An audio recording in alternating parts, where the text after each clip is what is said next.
Welcome, my name is Christopher Greenwood, and today we're bringing to you a conversation for change from the film industry. I'm delighted to welcome Mr. Pankaj Parashar, who is a world-class Indian TV and film director, as well as being a digital artist, a composer, and a shaper of imagination. He has won the Indian Filmfare Award, which is the equivalent of the Academy Awards in the West, or the Oscars.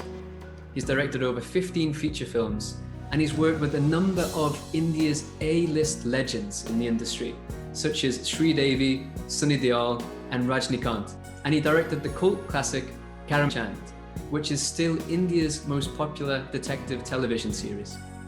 A well-distinguished personality in his own right.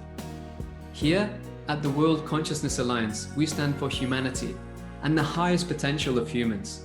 And that's living with compassion and kindness, moving beyond the situation that we find ourselves in today, with the fears, competition, greed, jealousies, man-made barriers, and conflicts. And we talk more about our responsibilities to Earth, more than our rights. Through the performing arts, through entertainment, and through conversations with distinguished guests, we are bringing forward a new awareness to people across the world and creating a movement of people sharing the same ideas and philosophies.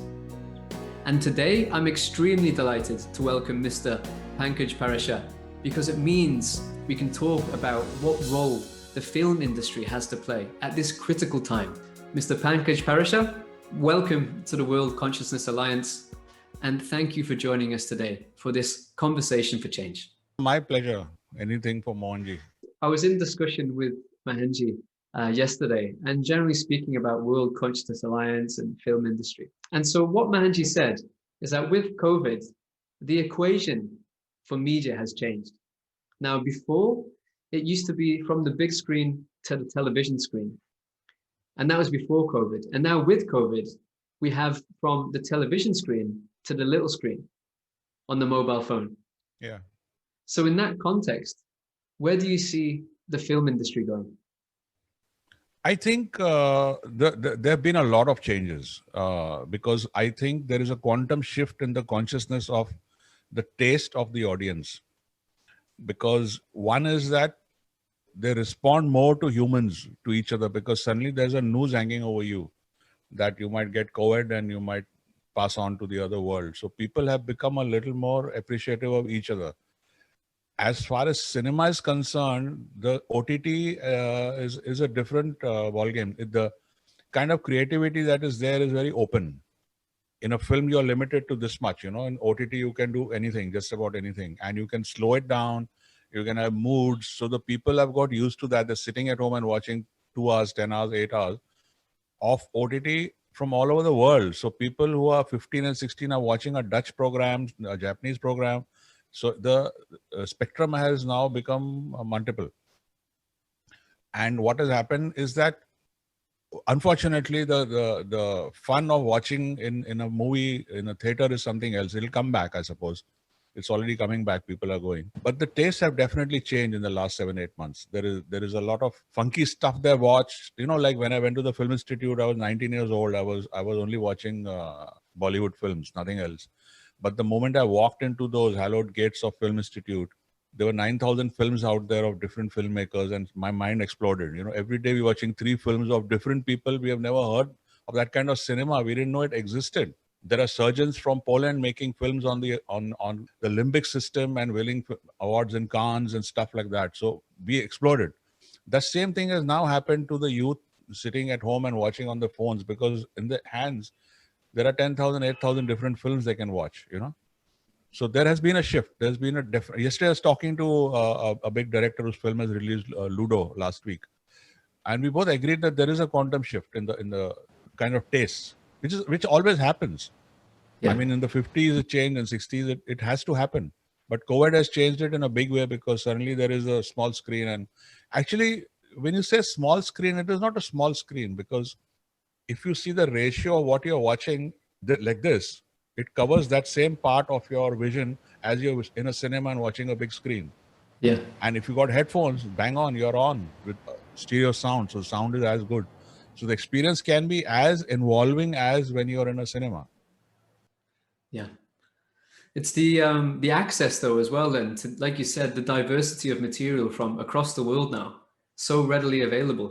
Does you Yeah. think this actually will shape the way that people are going to consume media and film in the future? And will the industry See, specifically shape for that? the people don't have a choice. You see, the choice is with the creator. When you say, will the people's choice in the 14th or 15th century change because there has been a war in Europe? It is the creator who paints, who changes things. So right now, the 1500 films that are being made across the planet, those are the visionaries and the creators who are changing the taste, not the audience. The audience doesn't come forward and say, okay, we want to see this kind of film. They just wait for what's going to come out, and they say trash or they say very good. So what has actually also happened is that a lot of people sitting at home and thinking, their way of thinking has changed, and the quantum shift in the kind of creativity happens every 10 years. In any case, it changes. Which is a good point actually, because if you take the COVID situation, I mean, there's now much more anxiety in the world, much more insecurity in the world. A lot psychological. There's economic insecurity that is huge. Yeah, it's completely, it's all coming up. It's like a bubble, and also you have polarizations within countries as well of different races, different classes. So how do you think the film industry could make a difference at that time, at this time, and what sort of films can help in the future? Look, we always have this great hope that films can bring you enlightenment and all that. That's not going to happen. But let me also tell you one thing: when you're collectively or even at home, when you're watching a film and you're totally involved, you're in a state of distancing yourself. You become one with that object in front of you. That is, in a way, the Buddha state, because yourself is gone. You are now there inside the screen, and you're involved with those characters. So that is it's a spiritual experience. I know that it might sound too much, but even a love story is a spiritual experience because you're not there. Yourself is gone. You're now in those people and you're in their story. You're experiencing that story. Yeah. So that is still there with the phone. You know, if you're watching, you're involved with something, you forget everything else and you're involved with that. But to answer your question, you cannot have solutions through cinema. You can have suggestions. You know, I made a movie called Banaras, a mystic love story, which had a lot of suggestions about how you have to go back to your source and how we have forgotten. And apart from it being a love story, a lot of people enjoyed it, liked it, but I don't think it changed any lives or anyone left their home and went and sat in Banaras to meditate. So you think that's because there'll always be the same tastes of people? No, tastes keep changing. Tastes keep changing every minute. But the tastes are not changed by the people; they're changed by the filmmakers. The filmmakers give you something new, and you say that's nice, and your taste has changed. You haven't gone a year back to the filmmaker's house and said, "This is what I want you to make," and then he makes it. It's he who decides what taste change. But you know, the thing is that in today's world, I also think because of the quietness and nature getting relief because less pollution, less noise, at least in the first 3-4 months, there is a easier way of communicating with nature or meditating. You know, it's become easier. That's what I personally feel. I also speak to some of my friends who are spiritually slightly awakened, and they find that this is a good time to connect. This is a good time to quieten your mind and meditate. Definitely, it is. It gives people now, because so much of the external life which we're used to, the places we can go, we don't have the same freedom of movement. The access to materials and places has been taken away. It's the perfect opportunity to turn more inward. The thing which I was going to ask next as well, Pankaj, is you're an ace filmmaker and you've worked with some of the great actors in the Indian film industry. I was reading Devi, Sunny Deol, and even Rajnikant. There are a few which I pulled out. They're equivalent for people in the West to some of the top Hollywood A-listers. Some of these you'd consider legends. And in your opinion, could you tell us one quality or a few qualities that makes a person a legend?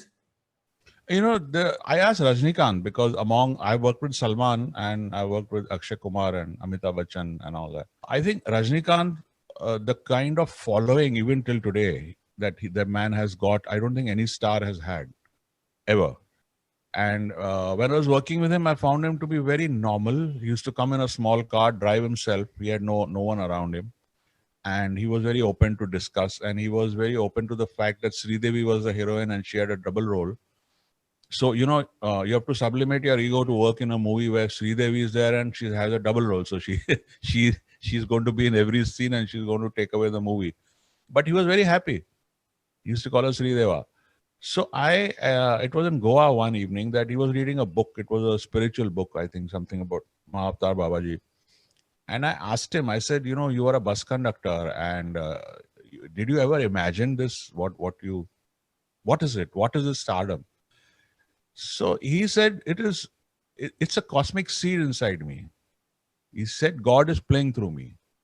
So maybe what he was trying to tell me is that, you go through life as having a human experience through the eyes of God. And he was so spiritual, it's not funny, because the man has gone to Himalayas. You know what he used to do? He said, I would go 2 months to a really quiet place up in the mountains in a temple and clean the temple and clean the floor and live like a hermit over there. This is when you're the top star of India. At his peak? Yeah, at his peak. He Wow. said, I would do that. And then I would roam the forests and I would meet these babas. And they don't know I'm Rajnikant. And I would chat with them and all that. Yeah. And then he's saying 2 months I'll go to London. Casinos and whiskey and this and that. The proper balance. Yeah. The two extremes. But he is highly spiritual, and he made a film on Mahavatar Babaji also. So he himself couldn't explain, but he said it is definitely a cosmic spark.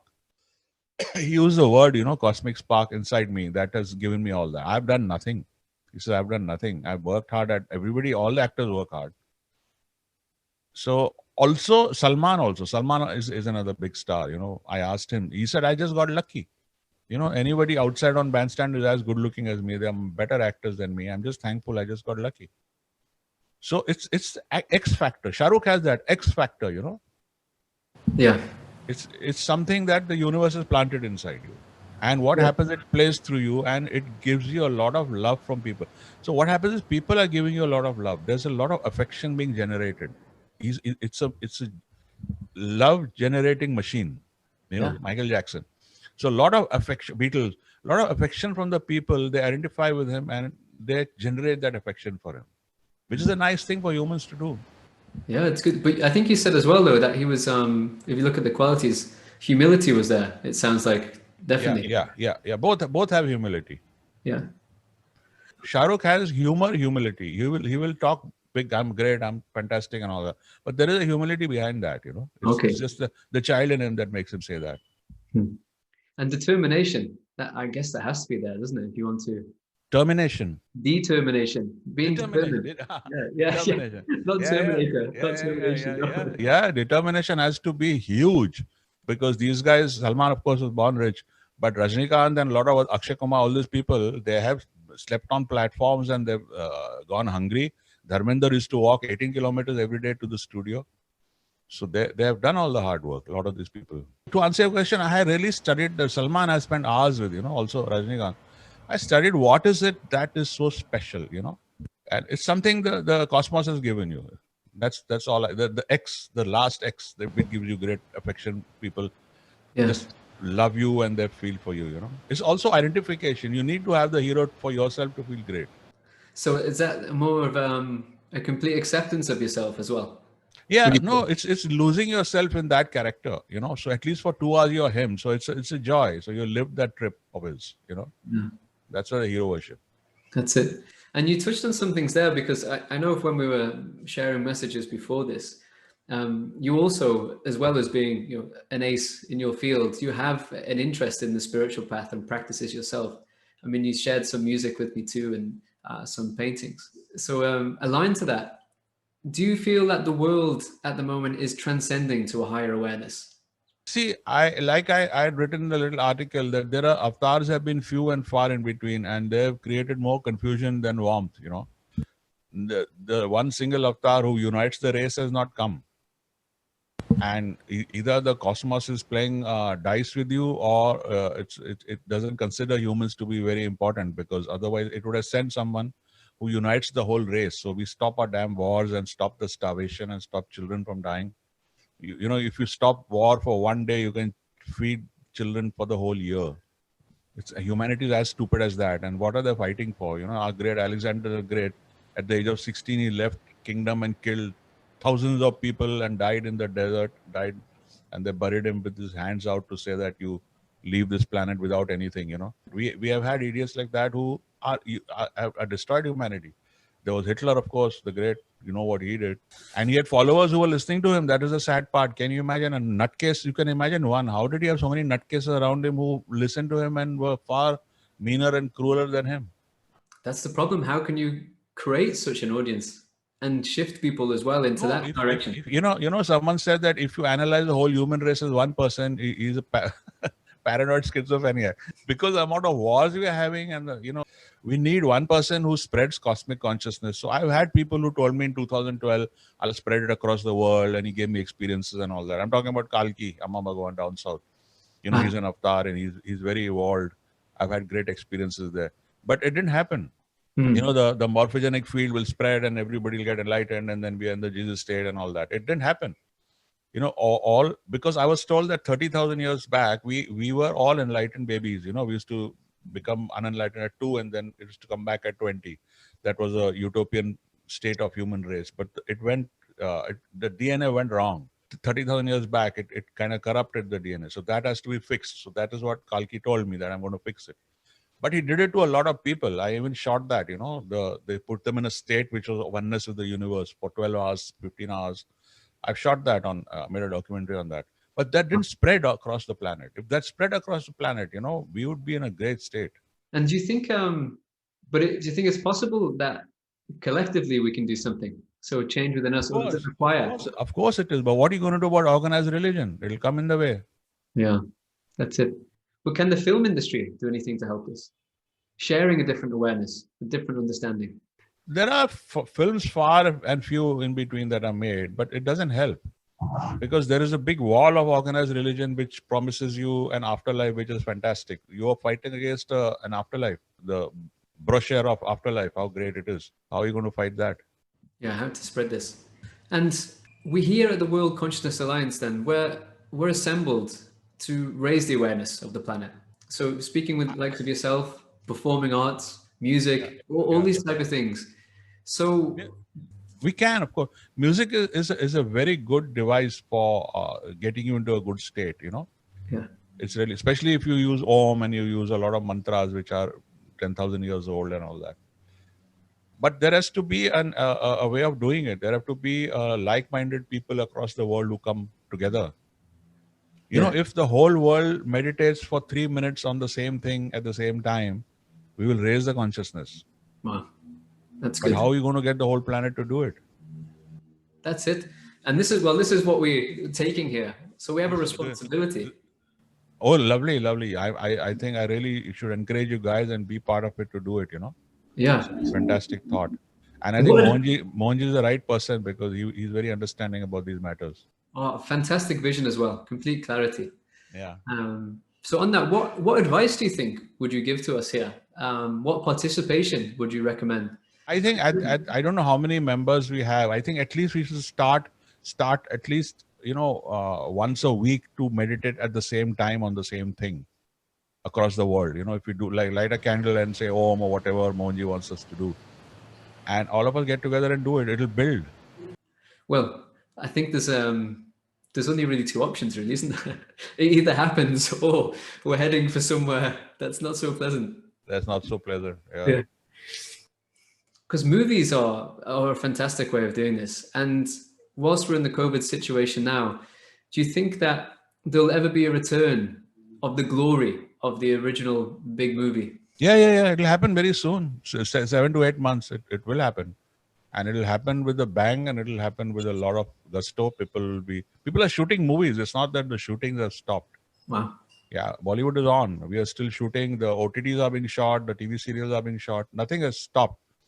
It's gone down a bit. The people go to green zones and shoot now, but shootings are on. Yeah. How can we get the industry to collaborate in this mission? We can talk. There are a lot of like-minded people. Yeah. We can speak to them. Because you said then you were speaking to the two people that you mentioned. They're incredibly spiritual, you said, incredibly humble. So they must share the same belief that we have to do something now. Yeah, we can try and talk to them. Yeah. But I wanted to ask you for you now what your projects are that you're working on, because also you shared with me some of your music which you're composing. You've also created the documentary films as well, one about Banaras.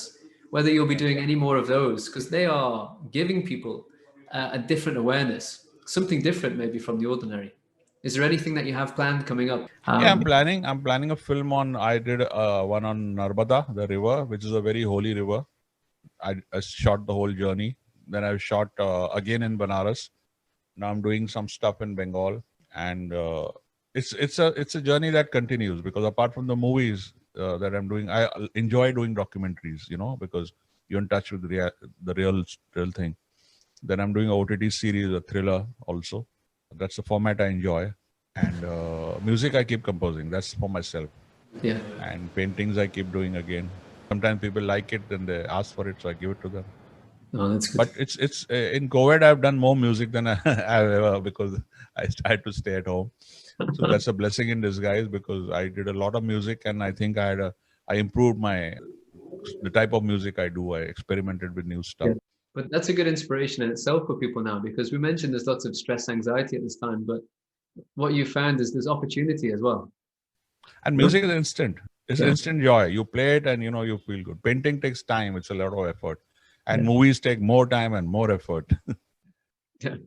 For me, something I have an interest here. So I've been with Mahanji staying here now, or in India since March. And I came for a yoga teacher training. And because of the COVID situation that happened. But this country has incredible richness, actually. I'd been here many years before, and I think I just scratched the surface, tasting the food, going places and seeing it. But the depth of understanding and wisdom about understanding yourself, about kindness, compassion, and ahimsa, non-violence, it's incredible here. And I think more of that presented across the world could be a fantastic idea. What do you think of that? Bringing that tradition, the ancient tradition of India, of old Bharat, to the world? We keep trying to do it, and a lot of people now, because of the media and it's easier access for them, they can access on the phone. They are learning more about India now. We are learning more about India. There's a lot of, I was told by Dada Shri, who's met Mahavatar Babaji, that this is the middle world, and this is a very important place for you to have a quantum jump in consciousness. So it's a very important birth to have on Earth at this time. It's almost like a platform through which you can achieve. Yeah. And a lot of beings from other universes have come here for that jump. That's what I was told. So it's a good thought to entertain. It's a good thought. I don't see any of these myself. I have a very terrestrial life. Is there anything else you'd like to share about the current projects that you're working on in more detail, Pankaj? No, I'm doing a thriller. I'm doing a movie, which is after the thriller. So I'm doing a thriller for OTT. That's 8 episodes. Yeah. And then I'm doing some short films, which I keep doing. Yeah. So some films for tourism. That's the usual bag. Great. Well, that was the end of my core questions, because they're the ones which are going to be real powerful messages, I think. You're coming from you in the industry. We can help shape some awareness and different thoughts. Yeah, let's join hands and do something, because I have the media and you have the thoughts. Yeah. To promote. Fantastic. So nice talking to you. Nice to meet you, Pankaj. Namaste.